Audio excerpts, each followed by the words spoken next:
চলে এলাম আর একটা ভিডিওতে। আজকে আমরা একেন বাবুকে দেখতে যাব, কিন্তু কোথায় সেটা জানি না। এবার আপনারা বলবেন যাব কি করে। তো যাব কি করে, মা সেই নিয়ে যাবে। এখনো বেরোয়নি, 4:30 বাজে এখন। আজকে হচ্ছে 7 তারিখ, 7/6/25। আজকে 7 তারিখে আসবে একেনবাবু একটা হলে। সেই হলে দেখতে যাব। এখন প্রায় বিকেল 4:30 বাজে, বিকেল না 4:30 বাজে।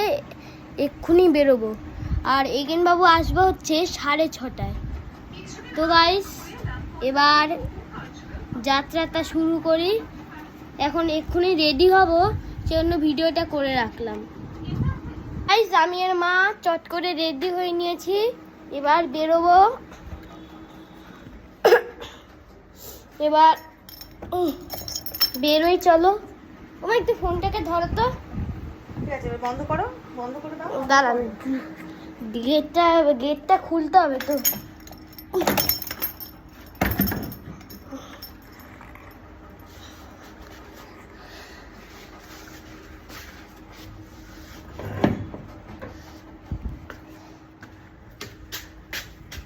মা এখনো কি নিয়ে নিচ্ছে।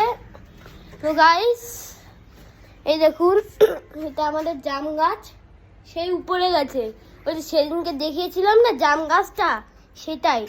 এটা কি আছে, তুলসী পাতাতে এরকম, ঠিক আছে যাই হোক। আমাদের জাম গাছটা যেদিনকে দেখিয়েছিলাম, সেদিন তার আগেই আমফান ঝড় হয়েছিল। আপনারা হয়তো জানেন যে আমফান ঝড় হয়েছিল, কিন্তু দিদাবাড়িতে একদম এর প্রভাব পড়েনি। আর 2008 সালে আয়লা ঝড় হয়েছিল, সেটাতে আমাদের প্রতিবেশী না, আত্মীয় বললে চলে, ওই যে বিট্টু আঙ্কেলদের গাছ পুরো একদম মাটিতে শুয়ে পড়েছিল। আরে আমাদের গাছের জামের থেকে 2 গুণ বড়, সেরকম। তো গাইস, এখন একটু ভিডিওটাকে একটু বন্ধ করছি। যখন আবার বাসে উঠে যাব, ভিড় হলে তো ফোনটা বার করতে পারবো না, ওখানে গিয়ে করবো। তো সেই জন্য এখন একটু এন্ড করি, ওখানে গিয়ে তারপরে ভিডিও করছি। যদি ফাঁকা থাকে তাহলে তো বের করতে পারবো, ঠিক আছে? তো হ্যাঁ, এই আমরা বাসে উঠে গেছি। এই দেখুন, আমি জানলাটা বন্ধ করে দিয়েছি, যদি ছিনিয়ে নেয় তাহলে কি হবে। তো গাইস, আমরা বাসে উঠে গেছি, এক্ষুনি পৌঁছে যাবো। এক্ষুনি না, অনেকক্ষণ দেরিতে পৌঁছাবো।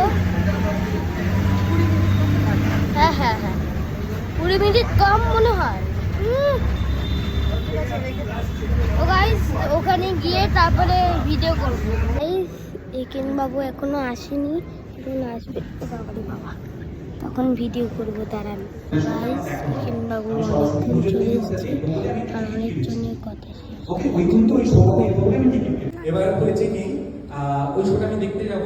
আর সুদীপাদির বাড়িতে বা সরস্বতী পুজো হয়, সেখানে আমি দুপুরবেলা খাবো। সেখানে ইলিশ মাছ হয়, হ্যাঁ।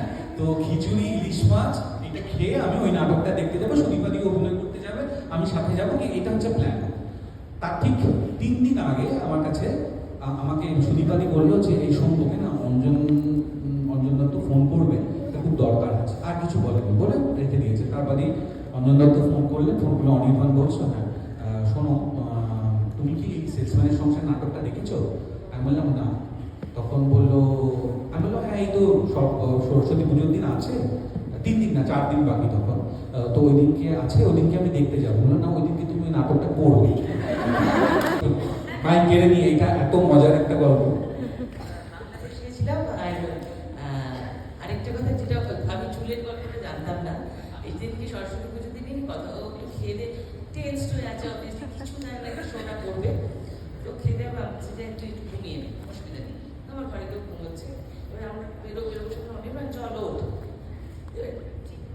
পেছনে আছে, সেগুলো এলোমেলো হয়ে আছে। অনির্বাণ তো চুলটা ঠিক করে, আমার চুল করে নেয়।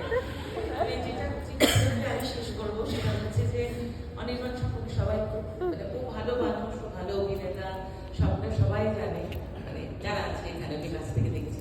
আমি শুধু একটা কথা বলবো, ও যে কম সময়ের মধ্যে সাফল্যটা পেয়েছে, এই সাফল্যকে ধরে রাখা এবং নিজেকে গ্রাউন্ডেড রাখা না খুব কঠিন কাজ। এটাও বড্ড গ্রেসফুলি করছে এবং ভবিষ্যতে আরও করবে।